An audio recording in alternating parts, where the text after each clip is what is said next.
Big up Spurs fans near and far with your boy Deji Spurs. And actually, I've got Sam back in the building. Sam, how are you, my good friend?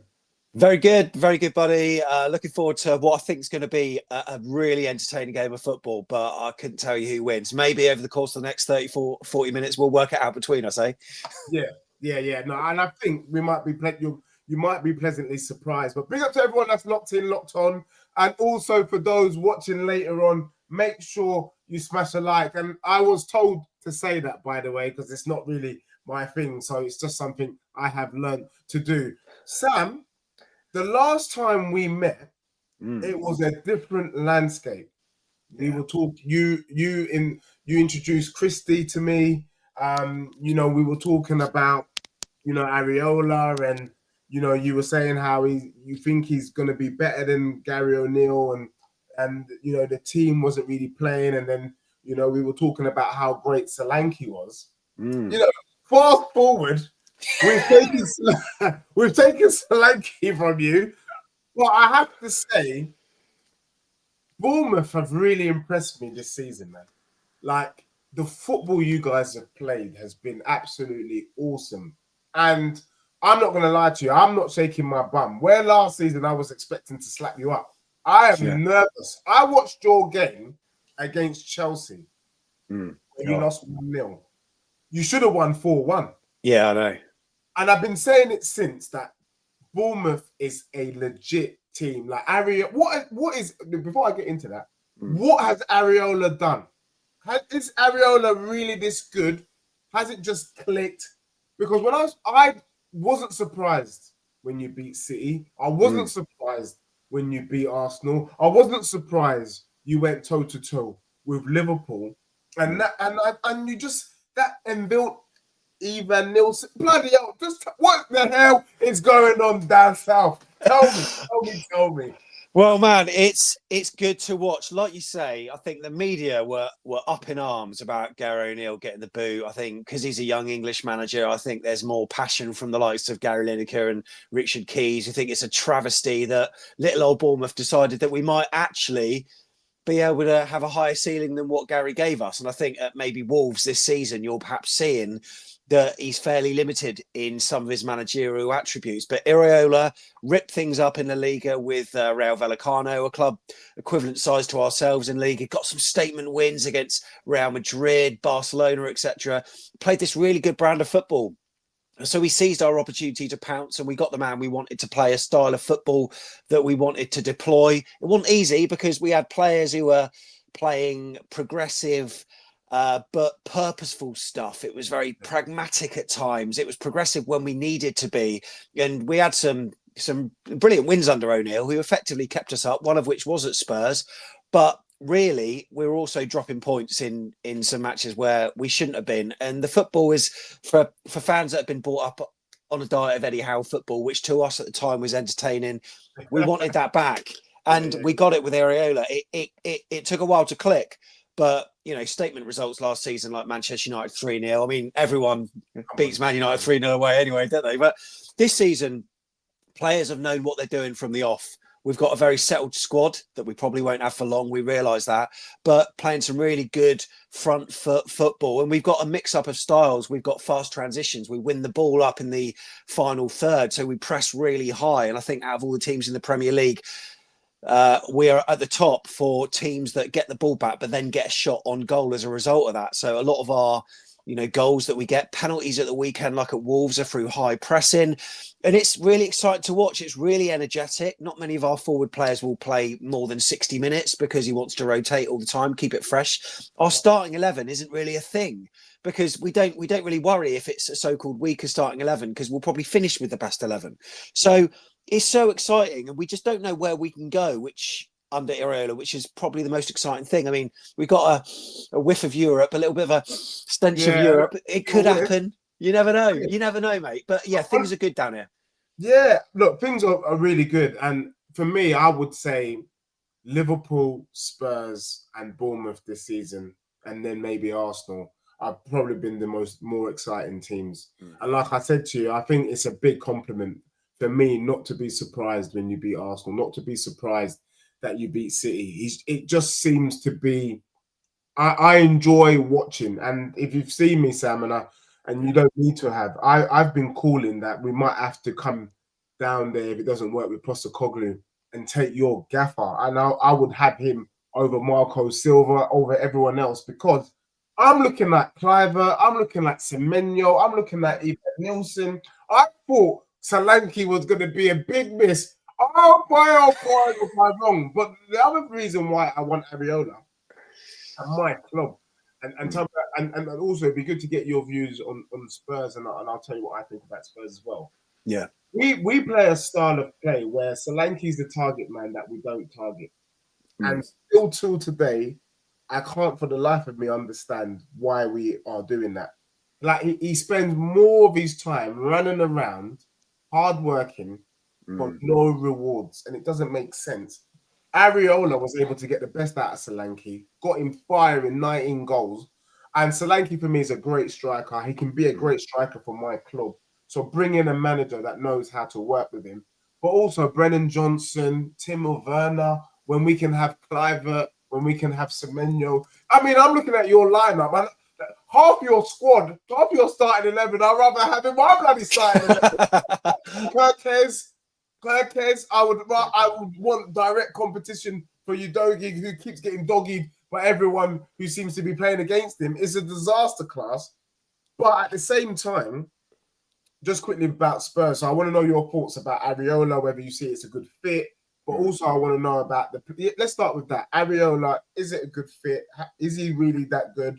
But also, and then, like the standout players, because, I want to pump in so many into this question. But I guess the point I'm trying to say is I will take Areola next if we had the chance to do it. And I know it sounds quite bodacious, but from a Spurs perspective, I do enjoy the way that we play. We play sexy football. We have the most goals scored, second best goal difference in the Prem. That's not to be sniffed at. I guess my issue is game management. Postecoglou doesn't seem to be managing the games well. We should have beaten Brighton. We should have beaten Ipswich. And the Fulham game, we could have got a stinky 1-0. We were 1-0 up. Yeah.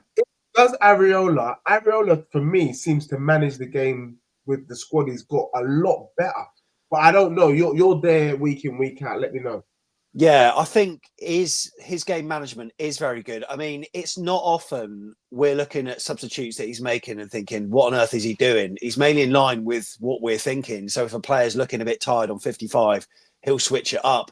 And he's rarely made any decisions in any games where fans are like, what? He's made a big error of judgment there. And we've always been in games as well.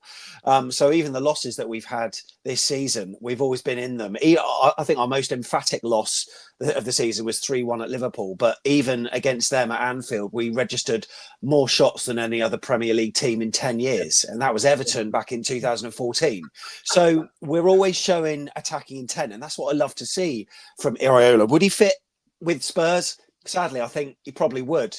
One thing with Iraola, though, how he managed Dom Solanke, because it's really weird. I would say that Ange Postecoglou's playing style is not dissimilar to Andoni Iraola, but it seems like the Dom Solanke you have now was the same Dom as we had under Gary O'Neill, who was being used as a bit of a target man. He wasn't scoring as many as he should have scored. I think he scored 7 goals in 35 appearances in that season. Contrast that with scoring 21 last season in all competitions from 45 games. I think Iraola knew his strengths and was like, okay, you're there to score goals. And at the moment, it seems like Dom is being asked to do that, but he's asked to be the target man. He's asked to link up play. And you've seen the work rate. You've seen his heat maps. He works so crazy. hard. Yeah, he does.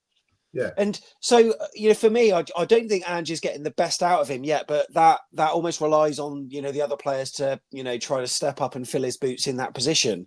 But yeah, I think Iraola could be a good fit for you, because I think it'd be a good fit for many Premier League side, really, because we played Wolves at the weekend. I thought we completely outplayed them 1-4-2, and I was just thinking, if Iraola was manager of Wolves with the players that they have, he would get so much more out of them than what Gary O'Neill would. They've got some good players in it, Wolves. Yeah, as well. Yeah, but would that be the same for Spurs? Maybe, because I think Yeah, I don't know. He's just a little bit more full throttle than Ange is, Yeah. and I do feel as though he's a manager that can get the best out of what he's got. And no disrespect intended to our own squad, but technically, man for man, we aren't supposed to be as good as Spurs. But looking at the form, looking at the league table, where we're only 2 points apart, you wouldn't know that. And you asked me to mention a few players. Of course, I'm going to be so obvious. Antoine Semenyo, powerhouse, unbelievable. What the hell? Where did you get him from? Where the hell did this brother come from? He's from Bristol City. We signed. Bristol City. I know, and you know what? Bristol City fans, because we signed a couple of players from them. Alex Scott, who's a centre midfielder out with injury at the moment, and also Antoine Semenyo. They thought, oh my God, you got Alex Scott. He's a complete baller. They didn't really say anything about Antoine Semenyo, but that's an example of what Iraola can do. He can find where players are technically brilliant and utilise their strengths. So on that right hand flank, my God. He's scary. He's direct. He's quick.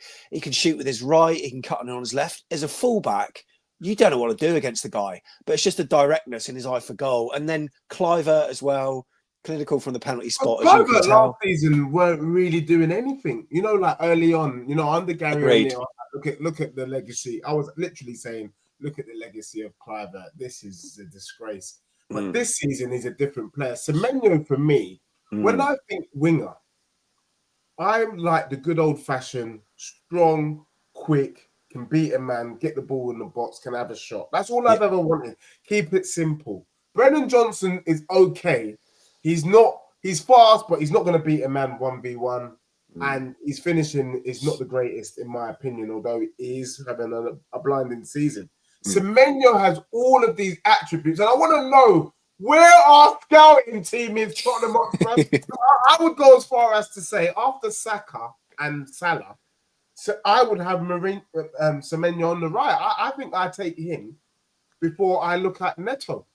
Yeah, I think with Semenyo that we got to be realistic about what kind of club we are. I think we're trying to follow the Brighton blueprint, and what that tends to mean is you'll get stars in relatively cheap. You will take a year or two to develop them, get the best out of them, but we got to be realistic. Players like Semenyo are probably going to go, but he's on a 5-year contract. We need to cash in whilst we can.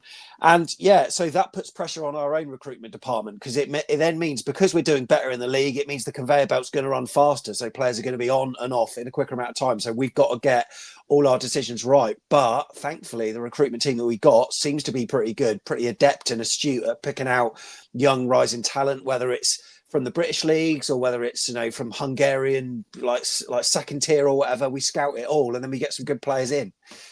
Kirkes. Is it Kirkes? Did I say that right? And then also, Ivan Nilsson started off pretty shaky at first, but he looks like a player. I've got someone in the chat, Yasser, I think, says, or Afro says, he reckons Ivan Nilsson, no, it's Abdu actually.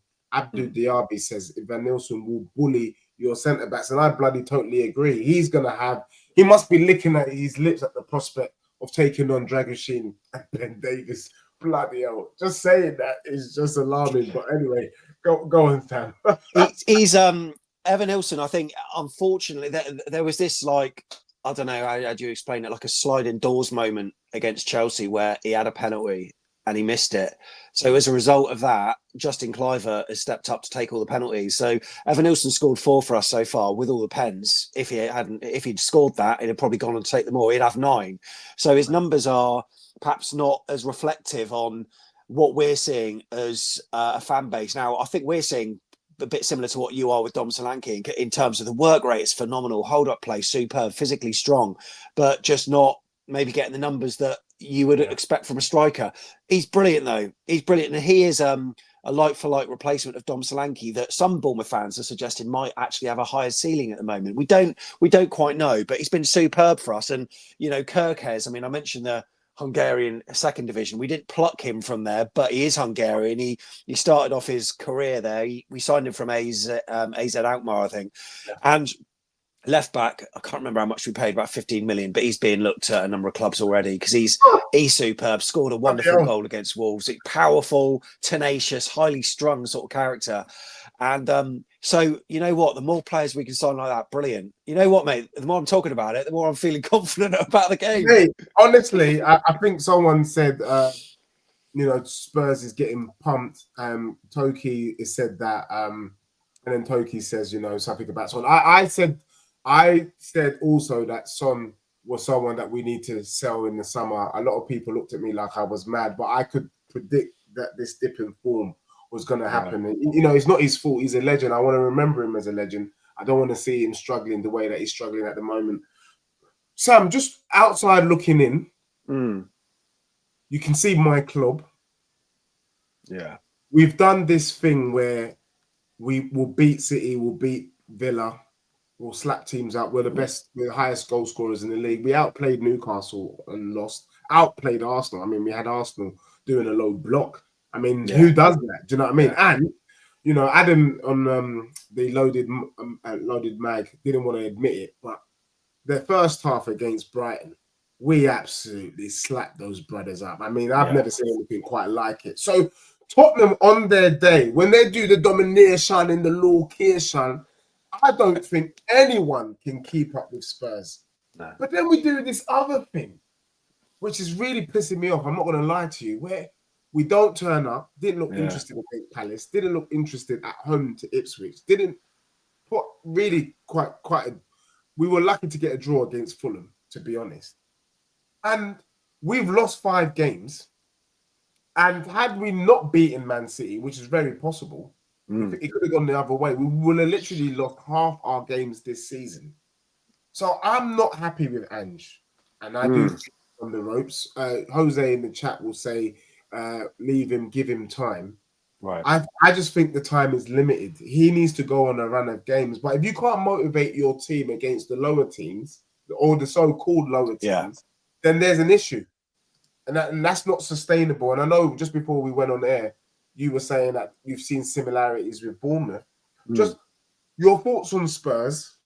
Do you think Postecoglou can do it? Or do you think, you know what, you're seeing a lot of chinks, a lot of maybe naivety in Postecoglou and his approach to certain matches that you think maybe Tottenham might need to just cut their losses? It's so difficult because he came in and it's almost like he had an instant effect. I remember we played you, third game in last season. You won 2-0 at our place. And I think it was Maddison and Kulu that scored. You won 2-0. And for that, at that time, you were top of the league. I think you were like top for quite a long period at the start of last season before it all unraveled. But at that time, I was thinking, right, this is a manager that has got the fans on board straight away. He's a straight talking, manager, and he's obviously got the players galvanized and playing like some really good stuff. And I think for his first season, finishing 5th, I think that was, pretty decent, I would say. And I wanted to say, I say I wanted, but for you, I sort of wanted to, you to see that carry on a little bit. But you're, like I say, you're suffering with the same issues that we have in some ways. I mean, look, your ceiling's a lot higher than ours and your expectations are a lot higher. But even for us, beat Man City, beat Arsenal, and then drop points against Leicester, against Brighton, against Brentford. And for you, what you've done, I mean, it's so hard because we beat Man City and, we know you slapped them up 4-0 as well. But now we're thinking, actually, was that result good? Because they're awful. So we don't even know how to judge it. But, I mean, look, even a poor Man City winning 4-0 at their place is, Man City, mate. Come on. 100%. But then, Ipswich at home, Fulham at home, that the inconsistencies that I'm seeing there, it is almost like it's a motivational thing. Like players know that, okay, we got a massive game against Man City, we know we got to turn up, but we're playing Ipswich like shortly soon, like we can just turn up. That's that's never the case. I know you've got a lot of injuries at the moment, and that's obviously a critical factor, but the squad should be good enough to cope with, like, no disrespect, but teams like Ipswich. I don't know what it is with Ange. I sense that a few fans are sort of turning on him a little bit. And, it's a game like this that would actually, I mean, it's mad to say it, but Spurs winning on Thursday night would be a statement result in some ways, whereas usually it would be expected. But now it's a statement. Massive statement. And Yeah. thank you for even making that point. And big up to Skills in the building. He just dropped a super. Big up to you. Thank you very much. And he says Spurs will always be Spurs. No domination in the penetration at any location. That's so sad, Skills. So sad to say, but I fully agree. And Dave Simpson says, Deji, I don't want to see you in jail. I don't want to see myself in jail. The thing that Tottenham is doing is that we're doing now you see me, now you don't. So we'll win one, lose one, win one, lose one. And I've been saying this week that I wouldn't be surprised. So at home, I think your team is a nightmare. I think your issues has been mainly away from home. Yeah. So for Tottenham to go to your ground and get a result, you're right. That would be a massive statement because Arsenal went there and failed. City went there and failed. Do you get what I'm saying?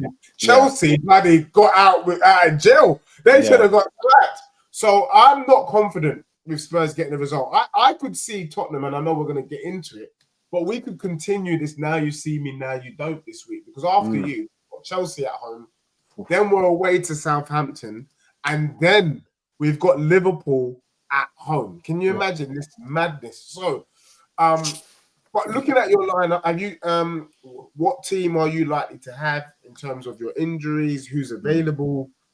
System quickly.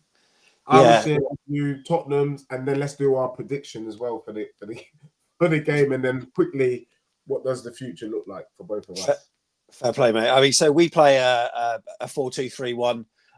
We've got a few players out at the moment. Sinistera, that's superb for us. He's more of an impact player than anything else. He rarely starts, but when he comes on, he's so effective. He's out. Alex Scott, as I mentioned earlier, he's out with a long-term injury. Antoine Semenyo was out last week, but that's only because he accumulated so many bookings, so he'll be back in.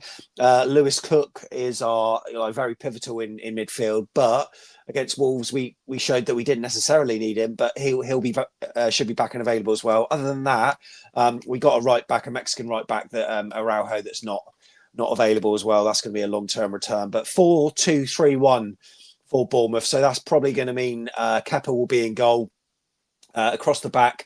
He's done well for you. He's actually done well for you, Kepa, to be honest. That's quite crazy. He has done all right. I mean, most expensive keeper in the world and all that, but I mean, he's not like Chelsea overpaid. Like that's just madness, really. But yeah, he has done all right for us, to be fair. There've been a few signs that Chelsea fans warned us about where his shot stopping might not have been great, or him coming for catches wasn't brilliant. Sometimes he'll flap, but he's done very well for us so far. Across the back, ex-Spurs player back in the day, Adam Smith. I mean, he was at Spurs as a youngster. He's been with us for over 10 years now. Club stalwart, like in his 30s. He's like Ben Davis to us. Do you know what I mean? He's just a loyal player, loyal servant basically of the club. Yeah, how he manages to cope with the likes of Luis Diaz at Liverpool and probably Son on Thursday. Like, I don't know why, because he's not the fastest, but he's just got this know-how that manages to make him shut like wingers out of games. So he'll be playing at the back. Probably Ilya Zabani, Ukrainian lad on Football Manager, highly rated. Marcus Senesi, probably, and then left back Milos Kerkez. In front of those two, I think it's going to be Lewis Cook and Ryan Christie, who's like an absolute engine for us. Really good player, and a player that is really unfashionable. Like I often go onto opposition previews. I mention his name, and people have never heard of him. But he's just this little dynamo in midfield that keeps on going, so creative.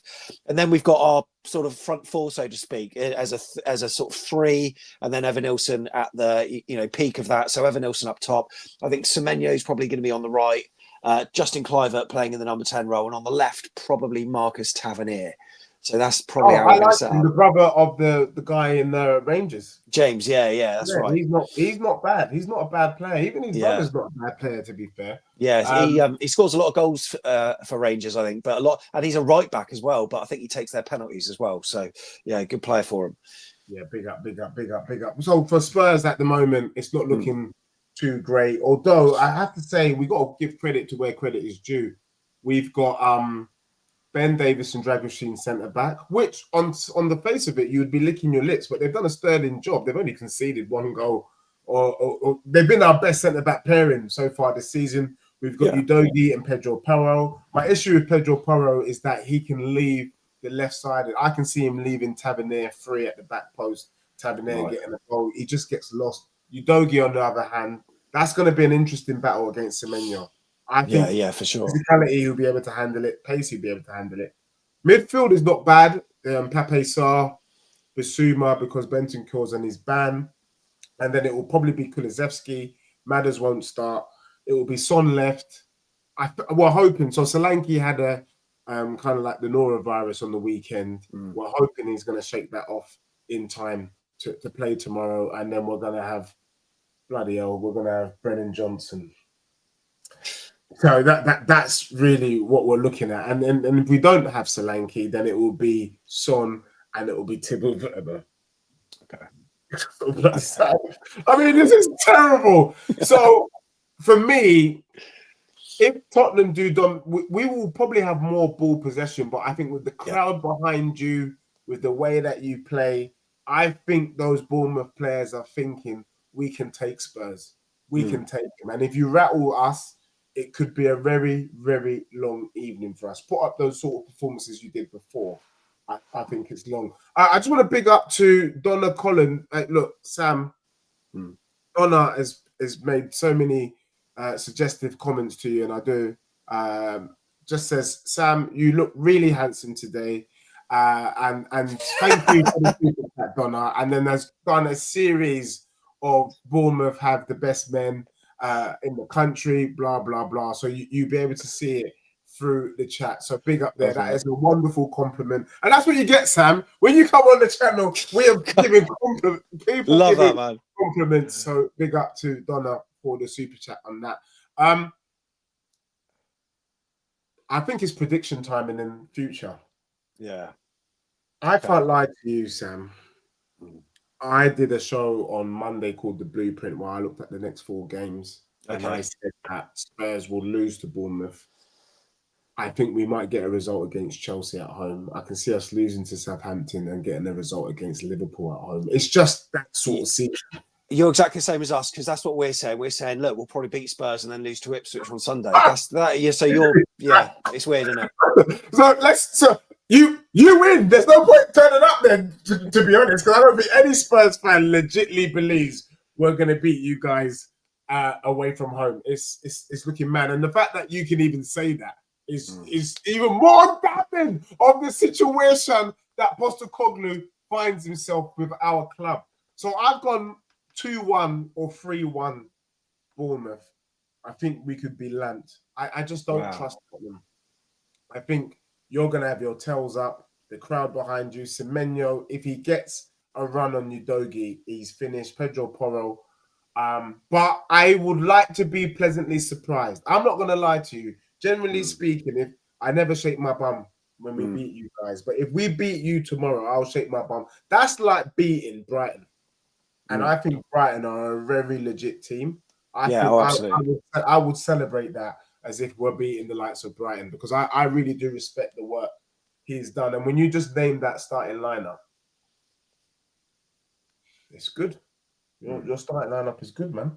It's good. I mean, what's your prediction? Like, what do you feel? What is your heart telling you? What's your head telling you? Well, I've just been looking at a stat where it says Spurs have only failed to score in one of their last 24 Premier League games played outside of London.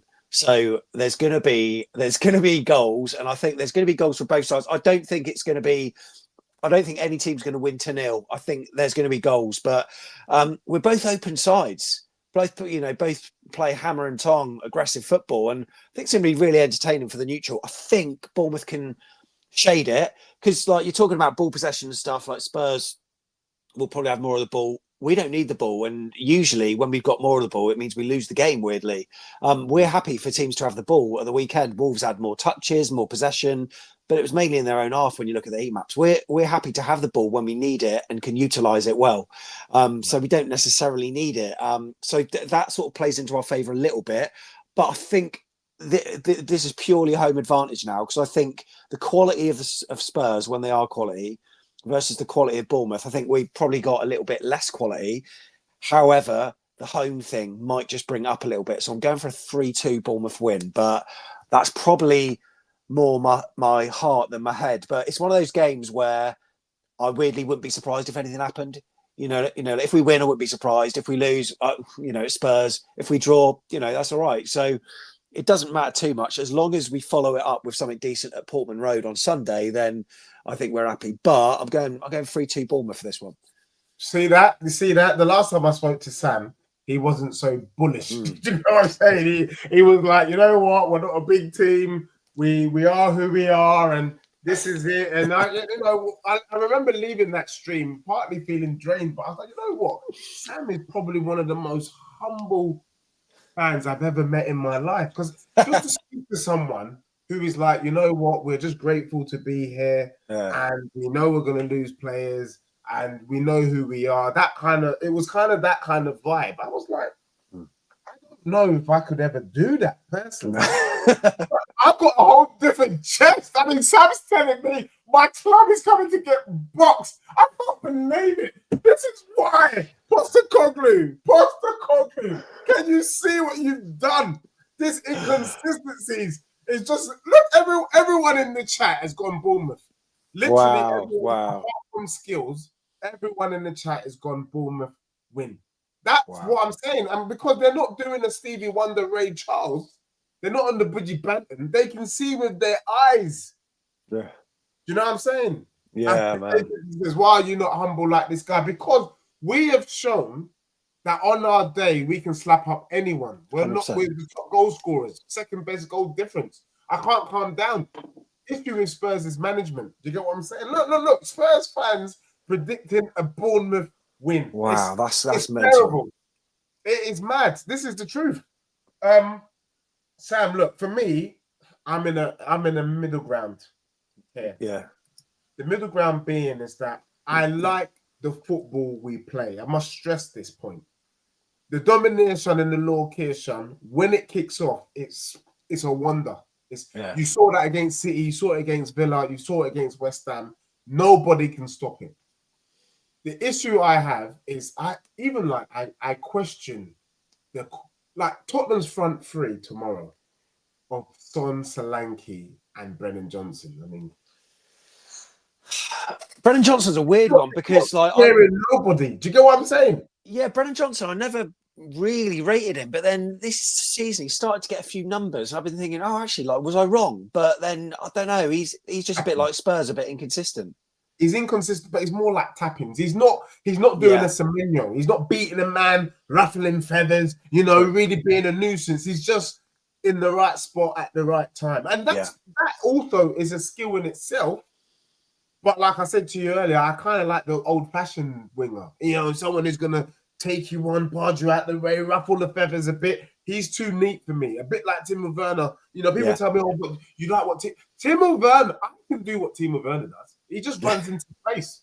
Yeah. He runs into space. He stretches the game, but he doesn't want to get involved in the nitty-gritty, in the argy-bargy. And what I want is some argy-bargy type of players. So at the moment, Spurs have 1-6, drawn 2, lost 5.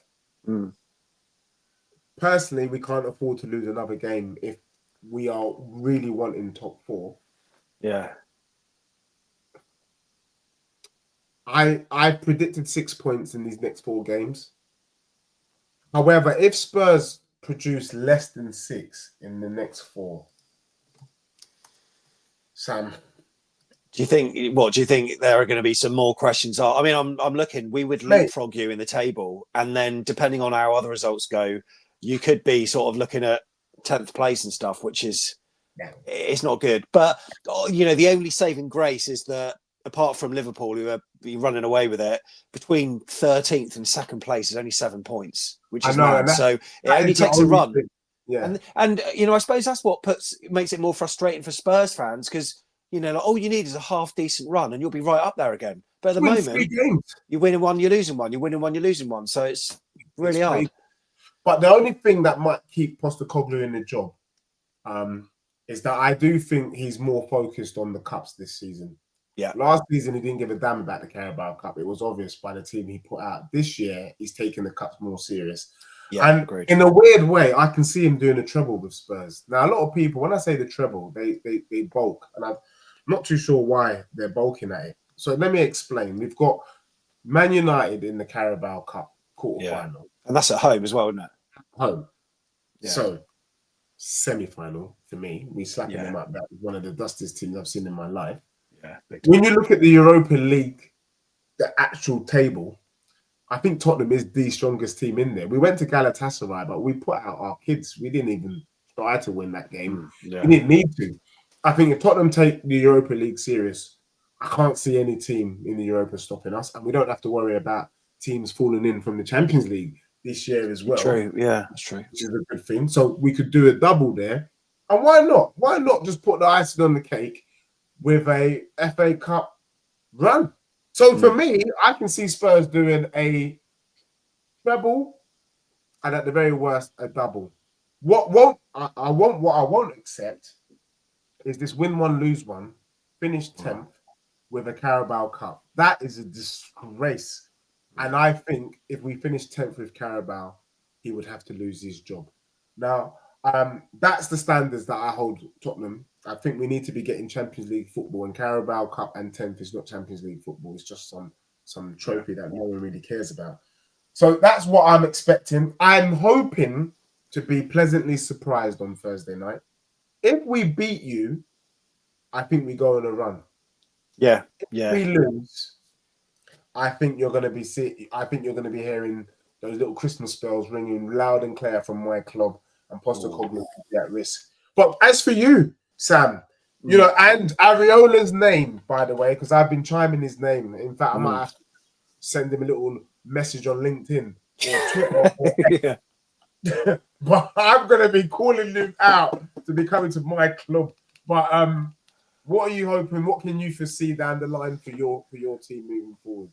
Just breaking more records. When I say that, I mean it's just obviously for Bournemouth, our best points tally was 46 under Eddie Howe, which somehow got us 9th place. That number of points would never get you 9 points this in like recent seasons. But last season under Iraola, first season we started really bad. We got 48, 2 points more. I think again progression on the points tally. But look, if we have that sniff of Europe until the very end, that is a bloody good season. And look, there's no reason why we can't. We're doing all right at the moment. We do need probably a little bit more of a run, but why not? Let's just be in the conversation and let's have a domestic cup run as well. FA Cup. We're at the Carabao, but we got West Brom at home in the FA Cup. Let's put in a decent run because it's for a club like us, we're not going to win a league. We might get Europe. There's a chance of even getting to Wembley would be a huge success for us. So. Yeah, it'd be really nice for Andoni Iraola to deliver on that front. But yeah, just improving on previous seasons. But the thing is, given how quick this kind of conveyor belt is going to be with us kind of losing players and then trying to rehire them, I don't want to be like 2 seasons down the line and then looking back thinking that was the season when we could have won the FA Cup because our squad was so good. We're in the here and now with probably our best squad we've ever had. Let's try to win things. Let's try to do as well as we can. So Europe would be lovely, but a domestic cup, if not, but a top 10 finish at the worst. And then, I'll be happy with that. Mate, Sam, top 10, mate. Don't be so humble. Top 10 is almost pretty much. Look, I rate you guys up there with Brighton. I can't see why you can't finish top 8. I've just seen what you need to do is also take the minnows a little bit more serious. The Leicester, 100%. The Fulhams of this world. Do that.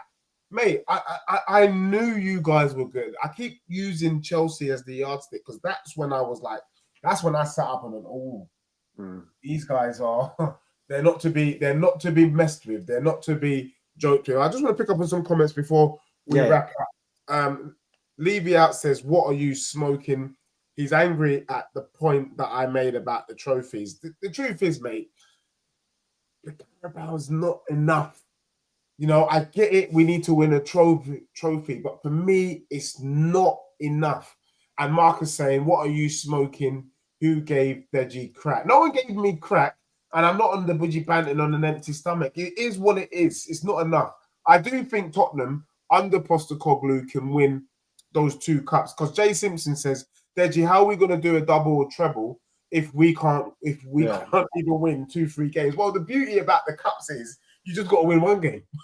It's 1 game at a time. Do you know what I'm saying? And as long as we keep doing the 1 game at a time, we can bloody find ourselves in the final of the Europa League, in the final of the Carabao Cup. And the reason why I'm saying that is because that's how Postecoglou, at the current rate he's going, Spurs are on course to losing 15 games this season.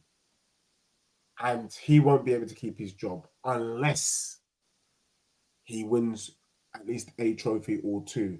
Because I actually do think in the long run, he might actually do a great job at my club. But if he doesn't win a trophy or two this season with this kind of form, he ain't going to be here long enough to do it anyway. Because no one's having it. He got booed off the pitch against Fulham. So the boos are already chiming already. So for me, it's a concern. So big up to Silent Violence Forever. And then Levy out says, how are you disrespecting a cup? Let's not do that right now. Donna is sending in more super chats. I've seen more super chats because of Sam than I have my whole life. Sends in another one, beautiful smile in town, and then Donna has sent in another one. It's too funny. Donna is literally on the assault tonight. Or today. What's this? North London Derby bet. There's your thoughts. Can't do the North London Derby bet because we've not done anything. There's no way I can bet Spurs finishing above Arsenal if we can't string 2 wins together. It's a bet I would like to take, but I would be stupid to take that bet now. Deji, would you be okay with being in the final or 2 but losing? Would you be Ange out? That's a really good question.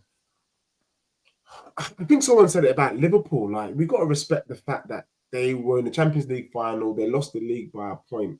And Arthur on the blueprint reminded me of how I used to be. And he was saying, like, we did get to a final. We did, like, miss out. Or it was Orin yesterday. We did, like, could have won the league twice under Poch. Like, yes, we didn't do it, but we were almost there. And that is to be respected and credited. If Spurs get to 2 finals, I would respect that. Because maybe on the day it just didn't happen. I think he stays. But if he doesn't get to the final, I'm not sure I've got the stomach to put up with. Because I like the league. I always say to people, I'm a league person. I would rather top 4 than some dusty trophy. Others prefer. And Jay, my good friend, yesterday said, for those Tottenham fans that said they don't mind finishing 10th as long as we get a trophy, you can't complain. Because you said you don't mind finishing 10th. And we're currently in every competition. So for you, you should be enjoying yourself. For me, who likes Tottenham to be top 4 to prove that, to back up the talk and then bring a trophy along with us, I'm not enjoying losing one, winning one. That's not enjoyment to me. We look crap. You know what I mean? And if winning trophies was enough, Eric Ten Hag would still be in a job. So I just think certain clubs require more. And I think if Ten Hag had finished top 4 with the FA Cup, with the Carabao Cup, he wouldn't have lost his job. But when you're finishing outside of that, you're just lucky. And I think that's what Spurs could do under Postecoglou. And if it buys him more time, so be it. I would be prepared to accept it. But Lord Rodney says, I don't mind 10th in the trophy. But you're absolutely right there. Yeah, I just want us to be legit with it. Do you know what I mean? I want us to be legit. Maybe because I studied the football heritage. I just want us to be legit. If we're legit, we should be able to finish top 4 and win a trophy. I think anyone can win a Look, Bournemouth can win the FA Cup. You know, but what does that even mean? Is Bournemouth going to get top 4, top 6 next season? We don't know. And what I want is my team to be playing Champions League football. Sam, thank you so much. What have you got coming up? Everyone, please make sure you go over there. But if you just let us know. But thank you for stopping by. No worries, man. Yeah, on our socials, we're at AFCB Podcast. You can type that into YouTube and find us as well, or just type in back in the net Bournemouth. We'll get into the game. So match day vlog, fan cams afterwards, and then we'll do a kind of reaction, a more measured reaction on the Friday as well. And then we'll be straight into Ipswich content. So yeah, we go to every game and cover it as best we can. So looking forward to this one. Sam, it's brilliant content, mate. Look, you're a great person. It was great convos, always very nice and humble, mellow. I love it. But unfortunately for you, we can't have you winning. I've predicted Spurs to lose, but I've also put out there the reverse judge. I'm hoping Spurs pull a surprise and get the win. But big up to everyone that's locked in, locked on. Make sure you smash a like. Follow us. Let's see Wagwan and enjoy the games later. And we are out.